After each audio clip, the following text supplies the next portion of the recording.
Hello everyone, আসসালামু আলাইকুম। Welcome back to my channel. কেমন আছেন সবাই? আমরা আলহামদুলিল্লাহ ভালো আছি। আজ আমি আপনাদের সাথে কবুতরের গোশত রান্নার রেসিপি শেয়ার করতে চলে এসেছি।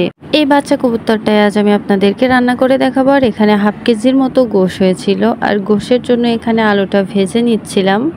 কড়াইয়ে তেল দিয়ে এখানে দিয়ে দিয়েছি পেঁয়াজ কুচি, পেঁয়াজ, রসুন ও আদা বাটা দিয়ে দিয়েছি। আর এখানে দিয়ে দিব 2-3টার মতো এলাচ ও লবঙ্গ। আবার এখানে দিয়ে দিচ্ছি জিরে, দারুচিনি, জয়ফল ও জয়ত্রী বাটা। স্বাদ মতো এখানে দিয়ে দিব শুকনা মরিচের গুঁড়া, দিয়ে দিব 1 চামচ হলুদের গুঁড়া আর স্বাদ মতো লবণ।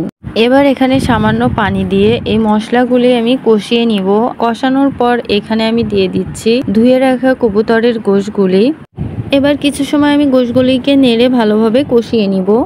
আর আমি এখানে দিয়ে দিচ্ছি 2-3টার মতো তেজপাতা। আর এই গোশটা যখন কড়াইতে লেগে আসবে, এ পর্যায়ে আমি পরিমাণ মতো পানি দিয়ে গোশটাকে মিডিয়াম আঁচে রেখে ঢাকনা দিয়ে ঢেকে দিব।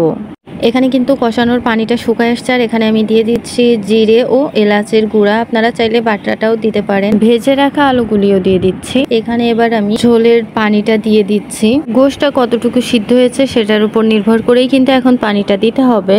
আর অবশ্যই লবণটা টেস্ট করে নেবেন, কম হলে অ্যাড করে দিবেন। গোশত রান্না হয়ে গেছে আলহামদুলিল্লাহ। ভিন্ন স্বাদের কবুতরের গোশত রান্নার জন্য অবশ্যই আমার রেসিপিটি ফলো করবেন। আমার চ্যানেলটা সাবস্ক্রাইব করে লাইক, কমেন্ট, শেয়ার করে পাশে থাকবেন। সবাই সুস্থ থাকবেন। নেক্সট কোনো ভিডিওতে আবার দেখা হবে। আল্লাহ হাফেজ।